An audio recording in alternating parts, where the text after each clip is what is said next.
Now horseradish can be a very invasive plant, and most people don't grow it in their gardens, but we have some growing alongside the house, so we're going to harvest it, and then take it in the kitchen, we're going to process it, and there is a way of propagating it to where you can plant it and it'll come back year after year.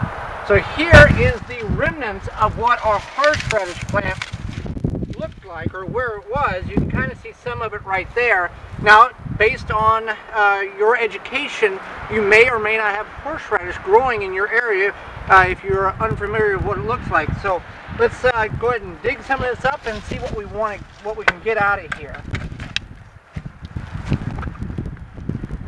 Now, the best time to harvest horseradish is any time of the year in months ending in like November or December or October is the best time to harvest it.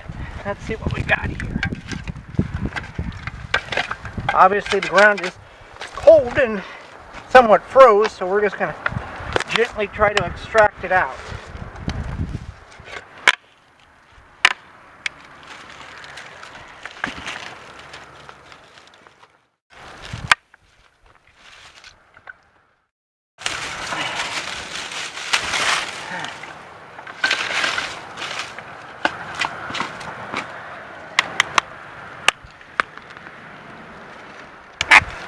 There's one root there. That's part of some horseradish. Let's see what else we can get out of here. I'd like to get that big ball there out.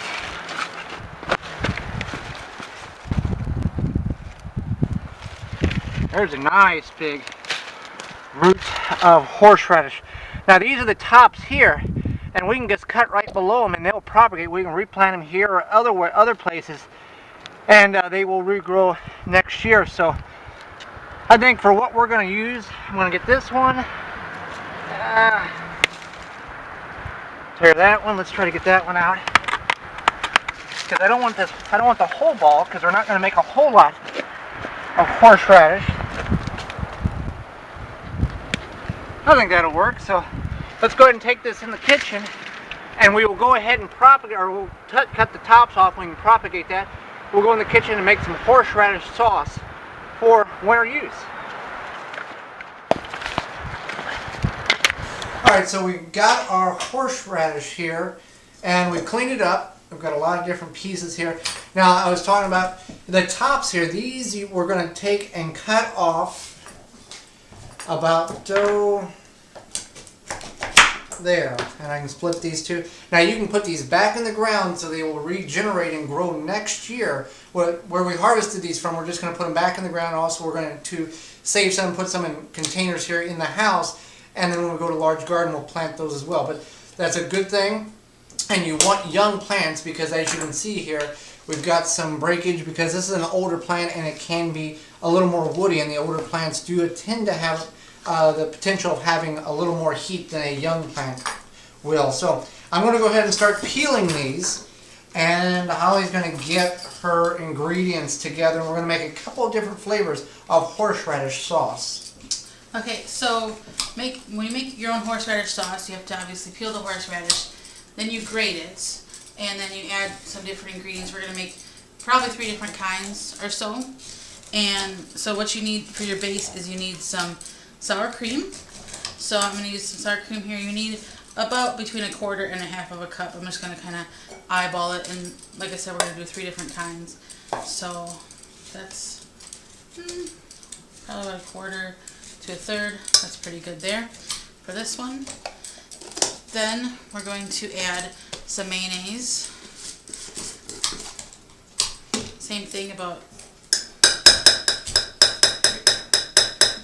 You can see, and as you peel this, you want to have it very circulated. You want to have a lot of air movement, because even just that little bit has become very aromatic, and you can very easily smell the heat on this. Most definitely. Okay, so then we add our mayonnaise, and it just helps add to the flavor. And then for this one, you want to add some acid. So we're going to add about 1 tablespoon of lemon juice. You can use bottled or freshly squeezed. We always have bottled on hand, so that's what I'm going to use. So we add that. So this will be our first base. I'm also going to add a clove of garlic as well that I'm going to chop up just to give it a little more different flavor. So we're going to get this peeled here and grate it up, and we're going to go ahead and add it to this base. We're going to show 3 different kinds, and I'll put the basic recipe in the show notes for you if you want to make it yourself. Okay, so now we're just going to add some salt and pepper. Just a few turns with a salt shaker here, or the pepper shaker. And then I'm going to add some salt.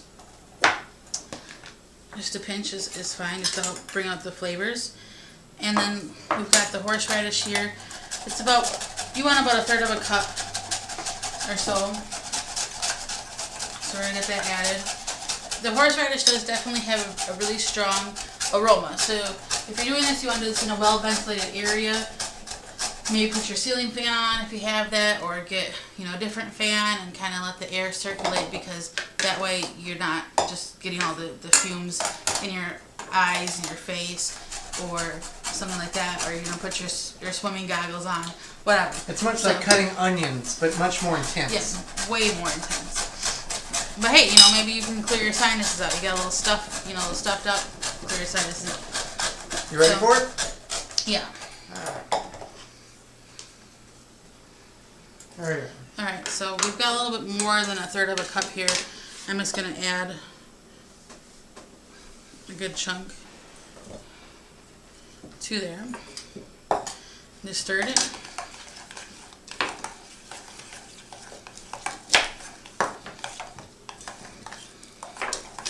Just want to mix it in well. And people like this on beef, sandwiches, stuff like that.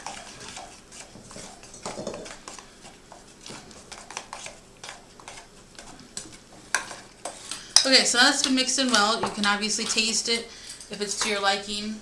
It's up to you. You can add more salt, pepper, whatever. We're going to put it in jars, and then you can actually freeze this. You can freeze it for up to a year. You do want to leave some space for expansion. I would probably leave just to the top thread there, or the bottom thread. And then you can refrigerate it for a couple months, or freeze it for up to a year.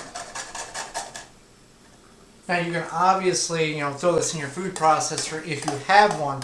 But my recommendations would be, if you have a grater, obviously it's going to be more aromatic, but it's going to be a better, more tender horseradish, because as you can see, as I'm shredding it, the tougher outer skin, even though we've peeled it, the tougher outer skin is not grating, just that center portion, that the thin or the soft tissue of the horseradish is getting grated, so you don't have that really tough, chewy portion in your horseradish. And then you just take whatever doesn't shred and throw in the compost pile. And then with the food processor, it's just going to grind everything up. So it's your decision how you want to do it. I think this is the best way for us to do it. Okay, so we have one option here. We're going to get started on another kind.